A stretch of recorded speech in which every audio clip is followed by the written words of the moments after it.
வணக்கம் சார். வணக்கம், நன்றி சார். தேர்தல் ஆணையம் தமிழகத்தோட தலைமைச் செயலரையோ டிஜிபியோ இந்த தேர்தல் சமயத்துல மாற்றிருக்கு. இதோட பின்னணி என்ன சார்? இது வழக்கமான நடைமுறை தான். இது ஒரு கட்சியோட ஆட்சி அரசாங்கம் இருந்தா கூட தேர்தல் நாள் அறிவித்த பிறகு அந்த அரசாங்கம் காபந்து அரசாங்கமா மாறிவிடும். எந்த முடிவில் எடுக்க முடியாது. அதிகாரிகள் அவங்க யாருக்கும் அடிபணிஞ்சு போக முடியாது. அதிகாரிகள் 4.5 ஆண்டு காலம் 5 ஆண்டு காலம் ஒரு ஆளுங்கட்சியோட பயணித்தார்கள் என்றால் அந்த அதிகாரிகளை மாற்றினால்தான் நேர்மையான வழியில் ஒரு தேர்தல் நடத்த முடியும் என்பது தேர்தல் ஆணையத்தின் கட்டுப்பாடு, அவங்களுடைய கொள்கை. அந்த மாதிரி பாத்தீங்கன்னா வெஸ்ட் பெங்கால்ல ஒரு பெரிய சண்டை போயிட்டு இருக்கு. அது தனியா பேசலாம். எப்படி ஒரு கலாட்டா ஒரு சுப்ரீம் கோர்ட்டே தலையிட்டு சீஃப் செக்ரட்டரி வரவழைச்சு பண்ணாருன்றது போயிட்டு இருக்கு. மற்ற மாநிலங்கள் சில இது தேர்தல் ஆணையம் பண்றதை தவிர மத்திய அரசாங்கம் பண்றது இல்லை. சோ தமிழகத்திலும் தேர்தல் அறிவித்த பிறகு ஒண்ணுமே நடக்கல. டிஜிபியை மாத்துவாங்க, சீஃப் செக்ரட்டரியை மாத்துவாங்க, உமாசங்கர் மாத்துவாங்க, சென்னை மாநகர ஆணையரை மாத்துவாங்க, ஒண்ணுமே நடக்கல. தாவாக்கா விஜய் தேர்தல் கமிஷனுக்கு புகார் அளித்தார். இது இடையில மம்தா பானர்ஜி குண்ட கலப்பி போட்டான். திமுகவும் பாஜகவும் ஒரே கருத்துடைய கட்சிகள், ரெண்டுக்கும் ஒண்ணு அண்டர்ஸ்டாண்டிங் இருக்குதுன்னு கலத்தி போட்டு விட்டான். இது ஒரு வேடிக்கை போச்சு. சோ தாவாக்காவின் புகார் அபிஷியலாக அர்ச்சனா பட்நாயக்கிடம் தமிழக தேர்தல் அதிகாரியிடம் கொடுக்கப்பட்டது. அவங்களும் ஒரு ஐஏஎஸ் அதிகாரி தான், இந்த கவர்மெண்ட் கீழே பணிபுரிந்திருக்காங்க. அதெல்லாம் அவங்களோட நேர்மையை சந்தி காட்டி கூட அதிகாரிகள் இன்னைக்குமே அரசாங்கங்களை பயிற்சிக்க மாட்டாங்க. தேர்தல் ஆணையர் என்பது வேறு, அது மத்திய அரசாங்கத்தால் நியமிக்கப்படுகிறவர். அந்த தேர்தல் ஆணையருக்கு உள்ள பலத்தையும் அதிகாரத்தையும் வெளியே கொண்டு டிஎன் சேஷன் அவர்கள் தான். அவர் தான் தேர்தல் ஆணையம்னா எப்படி நடக்கணும். லவுட் ஸ்பீக்கர் 10 மணிக்கு முன்னெல்லாம் 1 மணி நைட் 2 மணி எல்லாம் டேப் போகும். சேஷன் நிறைய ரீஃபார்ம்ஸ் கொண்டு வந்தார். அதனால அவர் மறைந்த பிறகும் அவர் புகழ் இருக்கிறது காரணம் அவர் கொண்டு வந்த ரீஃபார்ம்ஸ். நம்ம விஷயத்துக்கு வருவோம். இப்ப என்ன நடக்கிறதுன்னா, அண்ணாமலை டெல்லி கூப்பிட்டாங்க. அண்ணாமலை இப்ப என்ன தேர்தலை பத்தி என்ன பண்ணலாம் கேட்டது. அண்ணாமலை சொன்னாரா, நீங்க எந்த நடவடிக்கை எடுக்கிறதா தெரியல. தமிழ்நாட்டு மக்கள் கோயிச்சு போயிருக்காங்க. மம்தா பானர்ஜிக்கு ஒரு சட்டம், அரவிந்த் கெஜ்ரிவாலுக்கு ஒரு சட்டம், மணிஷ் சிசோடியாவுக்கு ஒரு சட்டம், ஆந்திரால கவிதாக்கு ஒரு சட்டம், இங்க கே.என். நேரு ஸ்டாலினுக்கு எல்லாருக்கும் ஒரு சட்டம். இது நியாயமா இல்லை அப்படின்னு நிதின் நம்பி, அவர் இந்த வாட்டி அமித்ஷாவையோ மோடியோ பார்க்கல, நிதின் நம்பி மட்டும் பார்த்திருக்காரு. நிதின் நம்பி சொன்ன என்ன பண்ணுன்னு கேட்டாலும், என்ன பண்ணுமோ அதை பண்ணுங்கன்னு. உடனடியாக அவர் அதுக்கு முன்பே சந்தீப் ராய் ராத்தோர் அவரை டிஜிபியா போட்டாங்க. இப்ப என்ன பண்ணாங்க, சந்தீப் ராய் ராத்தோர், சீமா அகர்வால்லாம் ப்ரையாரிட்டியில சீனியாரிட்டியில முக்கியவர்கள். டேவிட்சன் தேவாசீர்வாதத்தை பின்னாடி கொண்டு வரணும் அப்படிங்கிற ஒரே நோக்கில வெங்கட்ராமன் பொறுப்பு டிஜிபியா போட்டாங்க. இது யூபிஎஸ்சிக்கு எதிரானதுன்னு மத்திய அரசாங்கம் தெரிஞ்சு கூட கிஷோர் கே சாமி வழக்கு போட்டு கூட ஒன்னும் நடக்கல. போயிட்டு போயிட்டு போயிட்டு போயிட்டு போயிட்டு போயிட்டு போயிட்டு வந்தது. தேர்தலே முடிஞ்சிட்டு போல இருந்தது. வெங்கட்ராமன் தலைமையில பொறுப்பு டிஜிபியா இருந்தது. திடீர்னு தேர்தல் ஆணையம் மூச்சுக்குச்சு. தமிழ்நாட்டுல தேர்தல் வருதா, அப்பா என்னப்பா டிஜிபியை மாத்து. இவங்களே யாரோ சொன்னாங்களாம், சந்தீப் ராய் திமுக காரர்னு. அப்புறம் செக் பண்ணதுல அவர் திமுகவால் பாதிக்கப்பட்டவருங்க. அவருக்கு டிஜிபி கொடுத்திருந்தாருன்னா நீங்க சொல்ற பாயிண்ட் ரைட்டு. அவர் மேல இல்லாத புகாரெல்லாம் சொல்லி அவரை அவர் வாழ்க்கையை கெடுத்து அவர் கேரியரை கெடுத்து விட்டாங்க. சீமா அகர்வால் மத்திய அரசு பணிக்கு போயிட்டாங்க. வேணவே வேணாம், உங்க வம்பே வேணாம், இன்னும் இருக்கிற கொஞ்ச நாள் அங்க இருக்கிறது போயிட்டாங்க. ஸோ சந்தீப் ராய் ராத்தோர் நேர்மை மிக்க அதிகாரி, திமுக ஆதரவாளர், திமுக சொம்பு கிடையாது அப்படின்னு டகால்னு அப்பாயிண்ட் பண்ணாங்க. அவர் வந்தவனே போட்ட முதல் ஆர்டர் ஆச்சரியமான ஆர்டர். எந்த ஒரு அதிகாரியும் அவருக்கு மேல அதிகாரி சொல்றதை தவிர வேற எந்த உத்தரவையும் நிலைப்படுத்தக்கூடாது. என்ன காரணம்னா, அமைச்சர், மந்திரி, எம்எல்ஏ, மாவட்டம், சொட்டம் எல்லாம் போன் பண்ணி அதை பண்ணு, இதை பண்ணு, இதை பண்ணு, அதை பண்ணு. அவர் ரொம்ப கிளவர் அதிகாரி, PhD வாங்கின போலீஸ் அதிகாரிகள், டாக்டரேட் பட்டம் வாங்கினவர்கள் வெறு சிலரில் விரல் விட்டார் கூட முடிவு. உடனே போட்டார், ஆர்டர் போட்டார், இன்டைரக்டா போட்டார். எந்த ஒரு உத்தரவும் தேர்தல் முடிவு வரைக்கும் அவங்க மேலதிகாரிகள் சொல்ற உத்தரவை தான் நிறைவேற்றணும். அதுக்கு மேல ஏதாவது பண்ணிக்கணும், துவைச்சிருவேன் ஆர்டர் போட்டார். சரி, அப்புறம் வந்து அண்ணாமலை டெல்லிக்கு போயிட்டு வந்தார். டெல்லிக்கு போயிட்டு வந்து முருகானந்த் சிறந்த அதிகாரி, அது ஒன்றும் தப்பு கிடையாது. ஆனா கிட்டத்தட்ட ஒரு 3 ஆண்டு காலம் வந்து அவர் வந்து முதலமைச்சரின் செயலாளராக நான் 5 காலம் இருந்து விட்டு தலைமை செயலாளராக வந்தோடனே அவர் திமுக ஆதரவா இருப்பாரோன்ற ஒரு இடத்துல அவர் சாய்குமார் போட்டாங்க. சாய்குமார் அப்பழுக்கற்ற ஒரு அதிகாரி. அவர் பழிவாங்கப்பட்டார் 5 ஆண்டு காலம். ஏன்னா அது முன்னாள் முதலமைச்சர் எடப்பாடியின் செயலாளராக இருந்தால் ஒரே காரணத்துக்காக 5 ஆண்டு காலம் பந்தாடப்பட்டார். அந்த அதிகாரிகள் தூக்கி தலைமை செயலாளர் போட்டோன்னா கையில வாழை எடுத்துக்கிறார், அடி பின்னி எடுக்கிறார். இப்போ ஒருத்தவத்தனையா எங்க புகார் வந்தாலும் உடனே raid raid raid raid raid. DMK அச்சத்துல இருக்கான்னு கேட்டீங்கன்னா அச்சத்துல தான் இருக்கு. ஏன்னா டிஜிபியும் அவங்க வேண்டாத அவர்களால் பகிர்ந்து கொள்ளப்பட்ட டிஜிபி இருக்காங்க. திமுக ஃபேவரபிளா பண்ணணும்னா ஃபேவரபிளா பண்ண மாட்டார், பாஜக ஃபேவரபிளா பண்ண மாட்டார், மனசார ஃபேவரபிளா நடப்பார். சீஃப் செக்ரட்டரி அதே மாதிரி அப்பழுக்கு இல்லாத ஒரு மனிதர். அவர் நேர்மையா தேர்தல் நடத்தினா திமுக பம்பாச்சே. அவங்க சொல்றபடி மட்டம், மாவட்டம், பகுதி செயலாளர், பொறுப்பு செயலாளர், மாவட்ட செயலாளர் அவங்க சொல்ற பேச்சு கேட்கணுமே. இத்தனை நாள் கேட்டு தான் வந்தாங்க, கடன்னு மாத்திட்டாங்க. அடுத்த பகுதி வந்து டேவிட்சன் தேவாசீர்வாதம். அவர் வந்து நோன் அஸ் டிஎம்கே பர்சன், அது ஒன்றும் சந்தேகமே கிடையாது, அது தப்பு கிடையாது. ஒரு கட்சி லாயல்டி. அவருக்கு சந்தேக பெட்டல போட்டாங்க. பாரதி கேள்வி கேட்கலாம், என்னங்க எல்லாம் பண்ணியாச்சு, சென்னை இப்ப வந்து தாம்பரம் கமிஷனர் மாத்திராங்க, திருச்சி கமிஷனர், மதுரை கமிஷனர் மாற்றி மதுரையில் அபிஷேக் தீக்ஷித் போட்டிருக்காங்க. Perfect north Indian officer. ஏன்னா மதுரையில தான் எப்போ தேர்தல் கலவரம் அதிகமா நடக்கும் உங்களுக்கு தெரியும். லோகநாதன் வந்து அந்த திருப்பரங்குன்றம் மேட்டர்ல வந்து இன்வால்வ் ஆகி ஒரே சுப்ரீம் கோர்ட், ஹைகோர்ட், மதுரை பெஞ்சு எல்லாம் போயிட்டு வந்ததுனால சரி அவரை மாத்திட்டு அபிஷேக் தீக்ஷித் ஸ்ட்ரிக்ட் மேன். தீக்ஷித்ங்கிற பேருடைய தர்ம சந்தனையோட நடக்கிற முடிவர். அவர் தூக்கி போட்டாங்க. எல்லா கடத்திலும் சுற்றி ஒரே கடையில் முடியும். அன்னை ஏன் மாற்றவில்லை அதுன்னு சொல்லிட்டாரா? எல்லாத்தையும் எடுத்து காமிச்சாரா, நான் மத்திய அரசாங்க பணிக்கு போக விரும்புகிறேன். எப்பவுமே தமிழ்நாட்டுல ஒரு அரசாங்கம் தேர்தலை சந்திக்கும் பொழுது அந்த அரசாங்கத்தில் பதவியில் இருந்த அனைவரும் மத்திய அரசாங்க பணிக்கு போய்விடுவது வழக்கம். இது இவரை மட்டும் சொல்லு, எல்லாருமே போயிடுவாங்க. ஏடிஎம்கே பீரியட் முடியும் பொழுது 40 அதிகாரிகள் மத்திய அரசாங்கம் போயிட்டாங்க. ஏன்னா திமுக வரும் தெரியும், தமிழ்நாட்டில் மாத்தி வரும். இப்ப திமுக இருக்கிற அதிகாரிகள், IAS IPS அதிகாரிகள் மத்திய அரசாங்க பணிக்கு போகணும்னு துடிக்கிறாங்க. ஆனா மத்திய அரசாங்கம் எடுக்க தயாரா இல்லை. ஏன்னா டிஎம்கே எடுத்த கட்ட பேர் எடுக்க தயாரா இல்லை. அதனால என்ன ஆச்சு, ஒரு பெண் அதிகாரி எடுத்து பிரைம் மினிஸ்டர் ஆபீஸ்ல போட்டாங்க. கடைசியில பார்த்தா அவன் டிஎம்கேவோட அதிகாரின்னு தெரிஞ்சு போச்சு. அதனால வந்து கைவிட்டாங்க. அதனால வந்து மத்திய அரசாங்கம் எடுக்கிறதால இவர் அப்படியே கொடுத்துட்டாரு, கேட்ல கொடுத்துட்டாரு. இந்த மாதிரி நான் வந்து செயல்பட விரும்புறேன், மத்திய அரசாங்கத்துக்கு போறேன், மத்திய அரசாங்க பணிக்கு போறேன். மத்திய அரசாங்க பணிக்கு போறேன்னு ஒரு விருப்பப்பட்டவர் எப்படியும் மாத்தாங்க. மத்திய அரசாங்க பணி வந்துடும் நினைச்சிட்டு இருக்காங்க. என்ன பண்ண போறாங்க, மத்திய அரசாங்கத்தோட ஆர்டர் வரல, என்ன பண்ண போறாங்கன்னு தெரியல. மொத்தம் ரீஷஃபிளிங் ஆஃப் தி ஆபீசர்ஸ் தமிழ்நாட்டுல ஓரளவுக்கு தான் நடந்திருக்குன்னு சொல்லு, முழுமையா நடக்கப்படவில்லைன்னு சொல்லு, ஓரளவுக்கு நடத்தப்பட்டிருக்கு. இது அண்டர்ஸ்டாண்டிங்கா என்ன நமக்கு தெரியல. ஆனா முக்கியமான தலைமை செயலாளர் டிஜிபி மாத்தின வரைக்கும் சந்தோஷம் எடுத்துக்கலாம். ஓகே சார், நீங்க வந்து அண்ணாமலை வந்து இந்த தேர்தல் ஆணையத்தோட விவகாரமா தான் வந்து டெல்லிக்கு போனார் அப்படின்னு நீங்க சொல்றதுல இருந்து ஓரளவுக்கு புரிஞ்சுக்க முடியுது. அதே சமயத்துல அவர் அண்ணாமலை வந்து டெல்லிக்கு போனதுக்கு வேற என்ன காரணம் ஏதாவது இருக்கலாமா? ஏன்னா மோடியும் அமித்ஷாவும் இப்ப நடக்கிற பிரச்சாரத்தை பத்தி என்ன நினைக்கிறாங்க? சோ இது வந்து தமிழகத்துக்கும் டெல்லிக்கும் நடக்கிற ஒரு போர் அப்படின்னே வந்து இங்க வந்து ரொம்ப அழுத்தமா ஸ்டாலின் சொல்றாரு. சோ டெல்லி அதை எப்படி பாக்குது? டெல்லி வந்து இந்த போரை எப்படி கொண்டு போறது?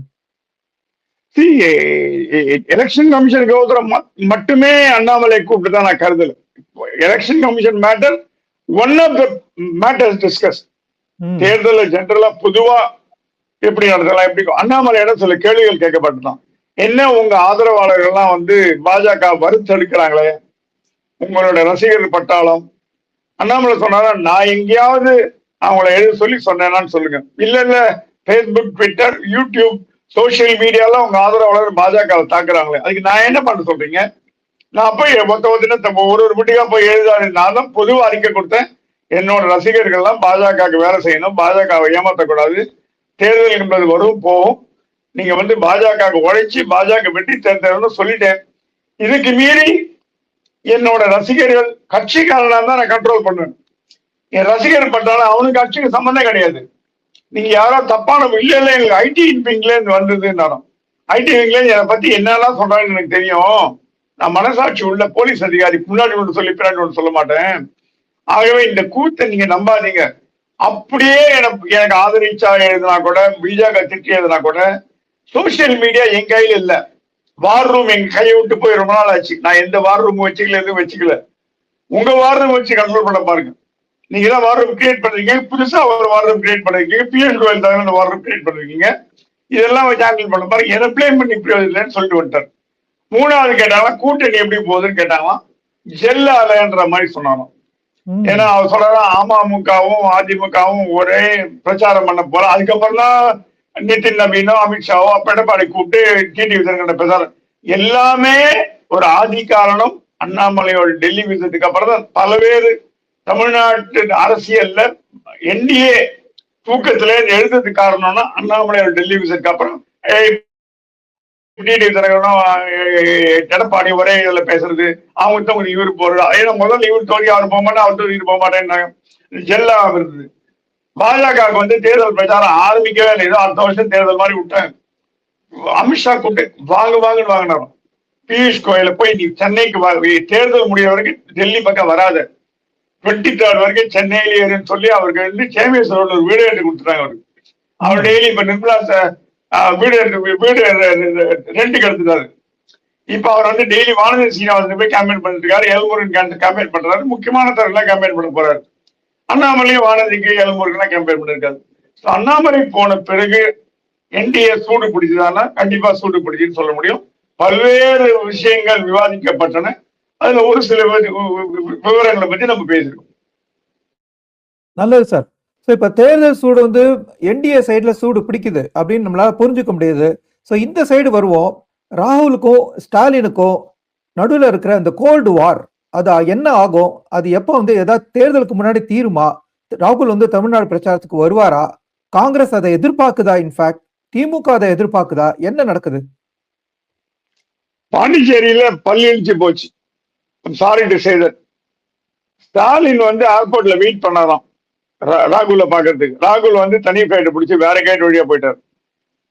ராகுலிடம் சொல்லப்பட்டது கூட்டா பிரச்சாரம் பண்ணலான்னு. வேர் இஸ் இந்தி கூட்டணி பாண்டிச்சேரின்ற வார்த்தை கேட்டாரா ராகுல்.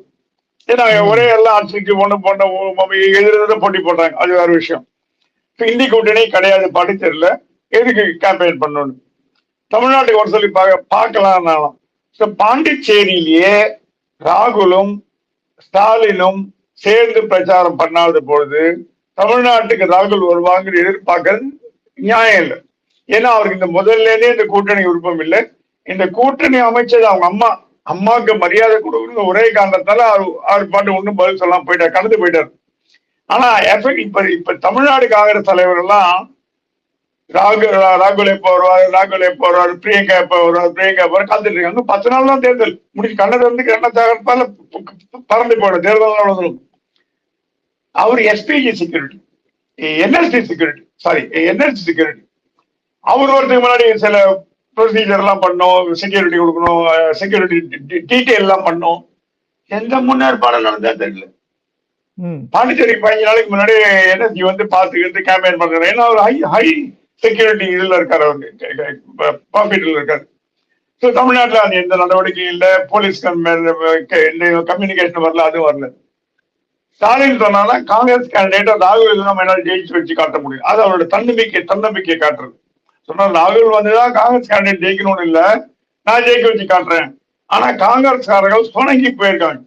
என்ன காரணம்னா ராகுல் வராட்டியும் நான் ஜெயிக்க வைப்பேன்னு ஸ்டாலின் சொன்னா கூட, ஸ்டாலின் காங்கிரஸ் போட்டியில தொகுதியில போய் பர்சனலா சூப்பரைஸ் பண்ண போது இல்லை. அந்த மாவட்ட செயலரை கூட பாத்துக்க கொண்டுவார். அந்த மாவட்ட செயலர் அடுத்த லெவல கூட பாத்துக்கமாரு. அடுத்த லெவல் பாத்துக்காம போயிட்டான்னா கதை கந்தல். இப்பவே பல திமுக காரர்கள் காங்கிரஸ் கேண்டிடேட் சொல்றாங்களாம், எங்களை கவனிச்சிங்களா? கவனிக்கல. உங்க தலைவர் தான் ஸ்டாலின் ஃப்ரெண்ட் ஆச்சு, போன் பண்ணி பேசி கேம்பெயின் பண்ணி ஓடி போட்டாங்க. உதாரணத்துக்கு சொல்றேன், வேளச்சேரியில் இருக்கிற திமுக கேண்டிடேட் எல்லாம் அசன் மௌலான காங்கிரஸ்காரனுக்கு ஓட்டு போடாம மயிலாப்பூர்ல வந்து தாவேலுக்கு வாக்கு கேட்க ஆரம்பிச்சிட்டாங்க. ஏன்னா மயிலாப்பூர் திமுக, வேளச்சேரி காங்கிரஸ். காங்கிரஸ் நான் போய் வேலை செய்யணும் அப்படிங்கணும். இந்த மாதிரி பல்வேறு காங்கிரஸ் போட்டியிடும் தொகுதிகள்ல திமுக காரர் பக்கத்து தொகுதியில் போய் வேலை செய்ய ஆரம்பிச்சிட்டாங்க. சோ ராகுல் வந்தா கூட ஜெயிக்க முடியுமா, ராகுல் இல்லாட்டி ஜெயிக்க முடியுமா, 28 போயிடுமா, 1-2 ஜெயிக்குமா, எதுவுமே தெரியல. சோ அந்த பிணக்குங்கிறது இணக்கமா இல்ல. இன்னும் அது ஒரு மாதிரி கோல்டு வாராத ஓடிட்டு இருக்கு. ஸ்டாலின் என்ன சொல்றாரா, நான் வந்து பிரதமர் கேண்டிடேட்டா முதல்ல அனௌன்ஸ் பண்ண ராகுல, வேற இந்தியால யாருமே பேசல, என்ன போய் இந்த மாதிரி பட்டாரு. ராகுல் சொல்றாங்க, எங்க அம்மாட்ட தானே கூட்டணி போட்டீங்க, எங்க அம்மா தேர்தல் கூப்பிடுங்க, நான் எதுக்கு வரணும், எனக்கு இந்த கூட்டணி சம்பந்தம் கிடையாது. பிரவீன் செக்ரட்டரி சொன்னாங்க, Praveen don't talk about Tamil Nadu to me, don't talk about Tamil Nadu. எப்படியா போட்ட ஜெயிச்சா ஏன்னு ஆல்ரெடி பண விவகாரங்கள் அந்த இந்த சண்டைகள் தான் நடந்தது. அவருக்கு வந்து யாராவது தமிழ்நாடு காங்கிரஸ்ல பணம் வாங்கிட்டாங்கன்னு தெரிஞ்சு போச்சு. அதை டோஸ்ல விட்டுருக்காரு. சொன்னாங்க நிக்கர் கெட்டு போங்க தமிழ்நாடு. என்ன ஒரு அன்பார்ச்சுனேட் ஆகி போச்சுன்னா, Tamil Nadu is not in the radar of both Congress and BJP. Amit Shah Modi எல்லாம் ஏதோ மறந்தாம தெரியல, ஒண்ணும் சரி அது இன்ஃபர்மேஷனே இல்லை. ஏன்னா பாண்டிச்சேரி முடிஞ்சோடனே தமிழ்நாட்டுக்கு வரதா இருந்தது. இப்ப வார் ஒரு காரணமா இருக்கலாம். 2-3 சீஃப் மினிஸ்டர் வந்தாங்க, பட்னாவிஸ் வந்தாரு, அதான் சீஃப் மினிஸ்டர் வந்தாரு, ராஜஸ்தான் வந்தாங்க. வேற ஒன்றும் பெருசா யாரும் கேம்பெயினுக்கு வந்ததா தெரியல. பியூஷ் கோயல் ஓரளவு ஹிந்தி இங்கிலீஷ்ல பேசுறாரு. ஸோ 2 தேசிய கட்சிகளும் தமிழ்நாட்டை கை கழுவி விட்டனவா என்றால் அதற்கு விடை ஆம் என்று கூறுவது கடினம் நினைக்கிறேன். Okay sir. ஸோ விஜய் வந்து 2 நாள் முன்னாடி என்ன ஒரு பெரிய விஷயத்த காங்கிரஸ் சைட்ல இருந்து தூக்கி போட்டார்னா, அவர் வந்து கூட்டணி பேச்சுவார்த்தை நடக்கிற போது கூட அவர் அதை பத்தி வாயை திறக்கல. ஆனா இப்ப பிரச்சாரத்துல சொல்றாரு உண்மையான காங்கிரஸ் தன்னோட தான் இருக்கு அப்படின்னு. அது காங்கிரஸ் வந்து ரொம்ப அதிர்ச்சி அடைஞ்சு அதுக்கான பதில சொல்லியிருக்கு. ஸோ உண்மையான காங்கிரஸ் வந்து எங்க இருக்கு? காங்கிரஸ் ஒண்ணு இருக்கா, முதல்ல சீனமா போய் கிடக்குது. இப்போ அகில இந்தியா லெவல்ல கர்நாடகாவும் 1-2-3 மாநிலங்கள். இப்ப கர்நாடகா தெலுங்கானா விட்டா வேற எங்கேயுமே ஆட்சியில் இல்லை. தமிழ்நாட்டுல காங்கிரஸ் சுத்தமா இல்லை. அவர் என்ன மீனிங்ல சொல்லிருக்காருன்னா, காங்கிரஸ் எங்கூட இருக்கிறதுங்கிறது மீனிங் நான் கூட செக் பண்ணேன். காமராஜர் எங்கூட இருக்காரு, காமராஜர் இருக்கும் இடமே காங்கிரஸ் இருக்கும் இடம். அவர் பண்ணா சொல்லிருக்காரு, காமராஜர் இருக்குமே காங்கிரஸ் இருக்கணும். எங்கூட காமராஜர் இருக்காரு, உங்க கூட காமராஜர் இல்ல, நீங்க திமுக வேலை போயிட்டீங்க, காமராஜ் எங்க கிட்ட வந்துட்டார், எங்க கூட காமராஜர் இருக்காரு, காங்கிரஸ் இருக்குன்ற அர்த்தத்துல சொல்லியிருக்காரு. ஆனா அவர் அது டீட்டெயிலா சொல்லல. அப்புறம் ஒரு தலைவர்கிட்ட கேட்டேன், தாவேக தலைவர்கிட்ட, ஐயோ எங்க தலைவர் இப்படிதான் பேசுவாருங்க, ஷார்ட்டா பேசுவாருங்க, புரிஞ்சு கோத்துக்கிட்டு அதை சரி பண்ணி பார்த்தாதான் நமக்கு புரியும், எங்களுக்கு தெரியும் அவர் என்ன பேசினாரு, இதான் பேசினாரு. இப்போ தாவேகா என்ன செய்ய போறது நீங்க கேட்டீங்க. தாவேகா கூட்டணி அமைக்கல, கூட்டாட்சி கூட்டணி வேணா தனியா போட்டி போட்டுட்டாங்க. எனக்கு தெரிஞ்சு சென்னையில வந்து ஒரு 8-10 தொகுதியில ஜெயிக்க வாய்ப்பு இருக்குன்றாங்க. அட்லீஸ்ட் ஒரு 10 தொகுதியில செகண்ட் பிளேஸ் வரும், ஒரு 10-8-6 தொகுதி ஜெயிக்கன்றாங்க. எனக்கு தெரிஞ்சு 20-30 கணக்கு 40-50 கூட போகுமான்னு தெரியல. ஹங்க அசம்பிளி வந்ததுன்னா விஜயோட தெய்வம் இல்லாம ஆட்சி அமைக்க முடியாது. அது திமுக ரூல்ட் அவுட். திமுகவோட போய் கூட்டணி அமைச்சாருன்னா அவர் லைஃபே கட்டுப்படும். அதுக்கு பாஜக பெட்டர் ஆகிப்படும். திமுக தான் கொள்கை எதிரி, கோட்பாடு எதிரின்னு சொல்லிட்டு அவர் வச்சுக்க முடியாது. விஜய் கூட்டணி வைக்கிறதா இருந்தா அதிமுகவோட பாஜகவோட தான் கூட்டணி வைக்க முடியும். சோ அப்ப அவர் இப்போ தேர்தலுக்கு முன்னாடி கூட்டு வச்சீங்கன்னா மைனாரிட்டி வாக்கு வராம போகலாம், அது வராம போகலாம், இது வராம போகலான்ற ஒரு பேச்செல்லாம் எழும். தேர்தல் முடிந்த பிறகு அடுத்த தேர்தலுக்கு 4 வருஷம் இருக்கு, 2029, 3 ஆண்டு காலம் இருக்கு. சோ அதுக்கு 3 ஆண்டு காலம் துணை முதலமைச்சராவது நிறைய காரியங்கள் பண்ணிட்டாருன்னா அது வந்து மக்களோட மனதை மாற்ற முடியும்னு நினைக்கிறதுக்கு ஒரு எண்ணம் இருக்கு. சோ அமித்ஷாட்ட சொல்லி அமைச்சாலும் தேர்தல் முடிவு பிறகு நம்ம கூட்டணி பத்தி பேசலாம். Post poll alliance, not pre poll alliance, post poll alliance. Is he open for post poll alliance? Sort of, kind of is open for post poll alliance because he needs power. He really needs power. But to get the power, it does not compromise on alliance. தனியா போட்டி போடுறாரு. எனக்கு என்னோட strength நான் பாத்துக்கணும். ஏன்னா 2 choice. தனியா போட்டு ஆட்சியை பிடிக்க முடிஞ்சதுன்னா நம்ம எனக்கு 50 சீட் 60 சீட்டு போய் அதிமுக பிஜேபி சொல்லணும். ஆட்சியை பிடிச்சிருவேன். ஆட்சியை பிடிக்காட்டி கூட நான் 2வது 3வது இடத்துல 50-40 சீட்டு பிடிச்சேன்னா ஆட்சி யார் அமைக்கணுங்கிற தீர்மானமற்ற இடத்துல நான் இருப்பேன். எப்படியுமே I don't lose by going alone. I don't lose by going. I'm winning by losing by going alone. அந்த ஸ்டாண்ட் ஒரு பிரின்சிபல் ஸ்டாண்ட் எடுத்துட்டார். ஏன்னா பிஜேபியில போனா மைனாரிட்டி ஓட்டுலாம் வராது. மைனாரிட்டி வரதுக்கு வாய்ப்பு உண்டு. அதுக்கப்புறம் என்ன முடிவு பண்ணாலும் அப்புறம் அதுக்கு அடுத்த தேர்தல் வரைக்கும் பாத்துக்கலாம். அதுக்குள்ள மைண்ட் மாறிடும் அப்படின்னு எண்ணத்துல இருக்காரு. So Vijay is open for post poll alliance நான் கேள்விப்பட்ட விஷயம். ஆமா. ஏன்னா இப்ப அந்த சிபிஐ வழக்கு நமக்கு என்ன ஆச்சு அப்படின்னு தெரியல. அவர் விஜய் பாஜகவை நேரடியா தாக்கவும் இல்லை இப்ப சமீப காலமா அந்த பிரச்சாரங்கள்ல. சோ அதனால நம்ம என்ன நடக்க போறதுன்னு பார்க்கலாம். இதுக்கு நடுவுல இன்னைக்கு ஜனநாயகன் படம் வெப்ல ஃபுல்லாவே லீக் ஆயிடுச்சு. சோ இது யார் இது பின்னாடி இருக்காங்க? இது ஒருவேளை விஜய்க்கு எதிரா இருக்கிறவங்க ரிலீஸ் பண்ணிட்டாங்களா? இல்லையே விஜய் தரப்புலயே தன்னுடைய கொள்கை எல்லாம் ஏதாவது ஒரு வகையில மக்களை போய் சேரட்டும் அப்படின்னு லீக் பண்ணிருப்பாரா? என்ன நடந்திருக்கு? நீங்க சொல்ல 2ல ஒரு பாசிபிலிட்டி உண்டு. அதுல விஜய் ரிலீஸ் பண்றது அதிகம். ஏன்னா சென்சார் போர்டு அந்த மாதிரி வேலை எல்லாம் பண்ணாது. இப்ப காப்பி 2 பேர்ட்ட தான் இருக்கு. விஜய் ப்ரொடியூசர்கிட்ட ஒரு காப்பி இருக்கும், சென்சார் போர்டுல ஒரு காப்பி இருக்கும். Censor board is not BJP. Censor board யூடியூப்ல போய் போட்டு பண்ணுமான்னா அது ரொம்ப ரேரஸ்ட் ஆஃப் ரேர். அது எனக்கு தெரியல அது பாசிபிலிட்டியான்னு. ஏன்னா நாளைக்கு ஏதாவது கோர்ட்ல வீட்டுல போச்சுன்னா எங்கே லீக் ஆச்சு கண்டுபிடிச்சா வச்சுக்கோ. சென்சார் போர்டு பண்ணிட்டு சுப்ரீம் கோர்ட் கீழ்ச்சி எடுத்துரும். சுப்ரீம் கோர்ட் இந்த மாதிரி இல்ல, இப்ப கீழ்ச்சி எடுக்கிறது அபிஷியல்ஸ் எல்லாம். இப்ப சென்சார் போர்டு அதிகாரிகள் தயங்குவார்கள். ஏன்னா தமிழ்நாடு மட்டுமே அவங்களுக்கு முக்கியம் இல்லை. ஜானேஷ்குமாருக்கு ஆல் ஓவர் இந்தியா பாத்துக்கிறாரு. சென்சார் போர்டு ரிலீஸ் பண்ணுமானா டவுட்ஃபுல். விஜயிடமிருந்து ஏதாவது திருடி கொண்டு போய் பண்ண முடியுமானா அது உண்டு. விஜய் அந்த அளவுக்கு கேர்லெஸ்ஸா இருக்க மாட்டார். அது அவருக்கு தெரியும் லைஃப் அண்ட் டெத்னு. கூட்டி கழிச்சு பாத்தீங்கன்னா ஜனநாயகன் வராது என்ற முடிவுக்கு வந்த விஜய் எப்படியாவது மக்களும் கொண்டு சேர்க்கலாம் என்ற முறையில் ரிலீஸ் பண்ணிட்டு எனக்கு தெரியாதுங்க யாரோ ரிலீஸ் பண்ணா அப்படின்னு சொல்றதுக்கு வாய்ப்பு இருக்கிறதா நான் கருத்து. Okay sir. ஸோ இப்போ பாமக பக்கம் நம்ம வந்தோம்னா ராமதாஸ் டாக்டர் ராமதாஸ் கேஸ் போட்டாரு, இந்த மாம்பழ சின்னத்தை நீங்க முடக்கணும் அப்படின்ட்டு. அந்த கேஸை தள்ளுபடி செஞ்சிருச்சு. இதோட பின்னணி என்ன? மாம்பழம் போச்சு, வாழைப்பழம் போச்சு, எல்லாம் போச்சு, அவ்வளவுதான். இது என்ன பிரச்சனைன்னா கோர்ட்டுக்கு தெரியும், மக்களுக்கு தெரியும். அப்பா பையன் சண்டை, மாமனார் மருமகள் சண்டை, மருமகள் நாத்தனார் சண்டை. இது பல்வேறு குடும்ப சண்டை தான். இது ஒன்றும் கொள்கை அளவில் ஒன்றும் பெரிய கிடையாது. ஏன்னா அன்புமணியை ப்ரமோட் பண்ணதே பெரிய ஐயா ராமதாஸ் தான். அவர் மந்திரி ஆக்கி அழகு பார்த்து எம்பி ஆக்கி ராஜ்யசபா. இன்ஃபேக்ட் ஒரு தேர்தலையும் கூட்டணி கட்சிகளோட பேசும்போது வைக்கிற முதல் டிமாண்டு என் பையனை ராஜ்யசபா எம்பி ஆக்கணும். அது ஒரே ஒரு கொள்கை தான். ஆனா அன்புமணி சொல்ற மாதிரி ஜி.கே. மணி உள்ள பூந்து குடும்பத்தையே கெடுத்து குட்டிச்சவராக்கி ஃபேமிலியை ஸ்பிட் பண்ணி விட்டு அவர் பையனுக்கு எம்எல்ஏ சீட்டு வாங்கிட்டு ஜம்முன்னு போயிட்டார். டிஎம்கேட போய் சேர்ந்தா அந்த டிஎம்கேல போய் ஜாயின் பண்ணுவான்றாங்க, நமக்கு தெரியல. ஸோ அபிஷியல் டிஎம்கே அன்றிலிருந்து இன்று வரை சின்னம், கொடி, ரெக்கக்னிஷன் எல்லாமே டாக்டர் அன்புமணி ராமதாஸ் தான் இருக்குது. அந்த மாம்பழ சின்னம் அவருக்கு தான் சொந்தம். இனிமேல் அப்பீல் போய் 10 நாளுக்குள்ள ஜெயிச்சு வர்றதெல்லாம் கஷ்டம். இது உணர்ந்த ராமதாஸ் 30 சீட்ல சசிகலாவோட போட்டி போடுறாரு. அது எந்த அளவுக்கு வெற்றியை கொடுக்கும்னு தெரியல.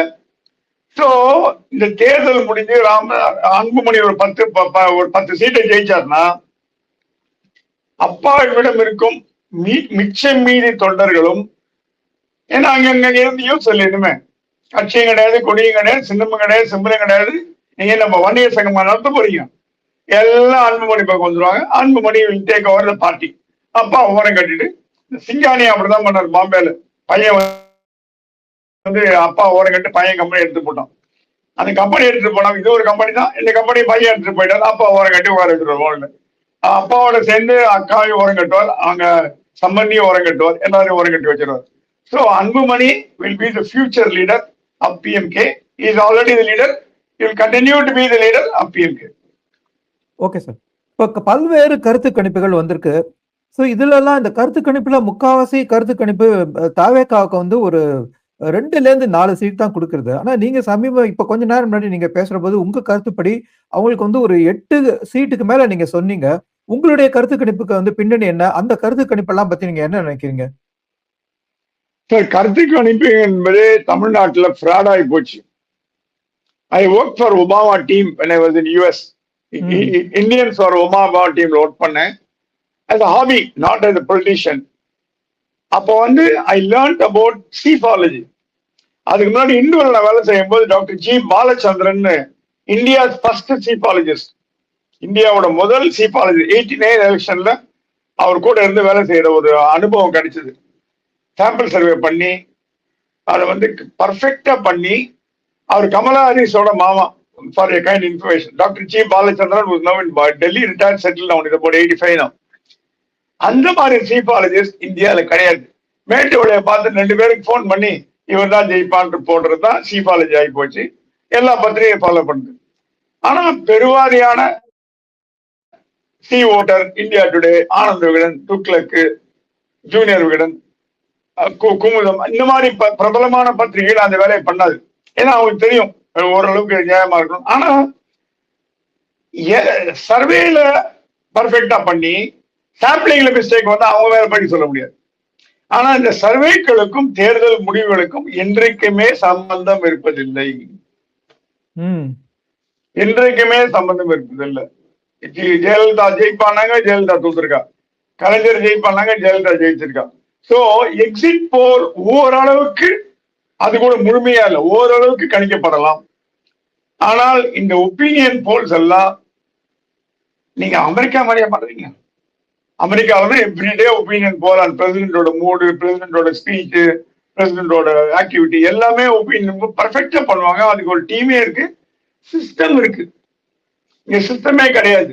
4 பேரை போன் பண்ண வேண்டியது, இவருக்கு எனக்கு அவனை பிடிக்குமா, அவன் ஜெயிப்பான் எழுது, இவன் பிடிக்குமா, அவனை ஜெயிப்பான் எழுது.